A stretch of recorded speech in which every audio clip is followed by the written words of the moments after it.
Bret, you're the big brother here, all right?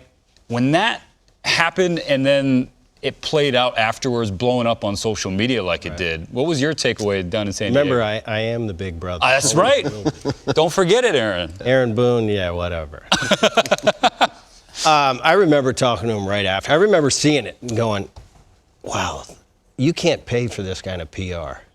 You got a young manager, he's in New York, half the city hates his guts.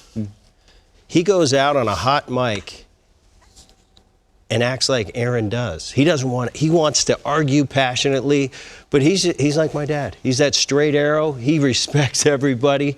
He's doing the right thing, and he gets caught on a hot mic and throws the savages, and it blows up, and it's going. Now, everybody in that city now loves you. Your players can't love you enough, and the players in the other team are going, wow, that's pretty cool for your manager to do that. I called him, I said, this is perfect. This is the most perfect. You can't script this. Do it again. And he was just like, yeah, I guess it was kind of cool. You know, I'm talking to him, I'm going, no, it's really cool. It was perfect. So that's vintage Aaron right there. That is him in an argument with me, trying not to cuss. Come on, Bret. Yeah. What's the most recent argument you two have gotten into? Oh, come on. He's going to get pissed. You won't. Oh, you won't say man. it right now. Listen.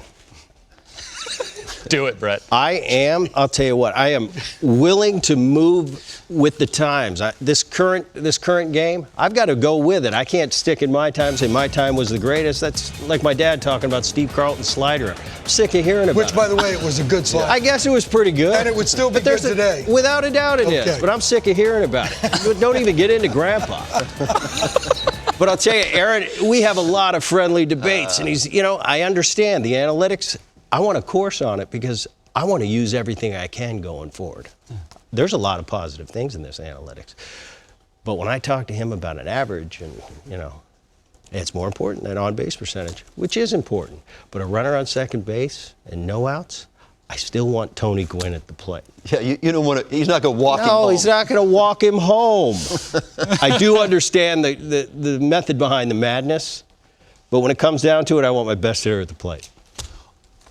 John, Rip, Aaron's done a pretty good job. 203 wins first 2 years as skipper, second most ever on Ralph Houck. I mean, he's doing a good job with a good club in the Bronx. Well, it is a good club, but I think Aaron's doing a good job as well. And look, I think a manager, when you have a club like the Yankees, first of all, it's a tough gig because you're expected to win. You're expected to get where you need to be. And I think Aaron coming in, I think standing up for his players and doing that one moment, I think was really cool. But the way he's handled himself in the dugout and what you hear the other players talking about, yes, he's doing a good job. Yeah, you're expected to win. And yeah, it's probably easier to manage a team that's expected to win and have good players, always. But he's not doing anything to get in their way, and that's a good thing, too. Yeah, and I think Bret touched on it. I think the Yankees, like a lot of clubs, they're analytically driven. I think Brian Cashman and his group is all in it. They hired a manager that was going to buy into it. But I think that great managers become great managers because they're authentic. And I think, Aaron Boone has been authentic. He's been vintage Aaron Boone from the day he came in. Surrounded him, you got Phil Nevin sitting over there next to him. He's got his guys.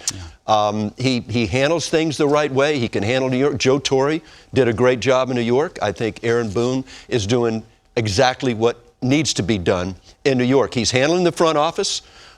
He's handling the media. He's handling a really good ball club, and he's doing it with a lot of authenticity. Right, quickly before you go, I should have asked this earlier, but I didn't because I'm an idiot. What was Dad's reaction to the Savages in the box? Same thing. Dad he's a little more soft-spoken than I am, but understand. Dad was he's a proud dad. That's what he is. We were all so proud of Aaron last year with everything they went through, that Yankee team. You think it's New York? They've got the money. They're expected to win. They've got all these horses. People forget all those horses went down last year and missed a lot of time. 80% of that lineup was gone a good amount of the time. They still won 101 games. There's not too many seasons you lose your horses and you win 101 games. I think I attribute a lot to, obviously you give it to the players, but Aaron set a really good tone. Whatever he's doing in that clubhouse, setting up that rapport amongst the players is really working. He's got, you mentioned Nevin. He's got a great group around him, great management, and I'm a proud brother when I watch him, the job he's done. Yeah.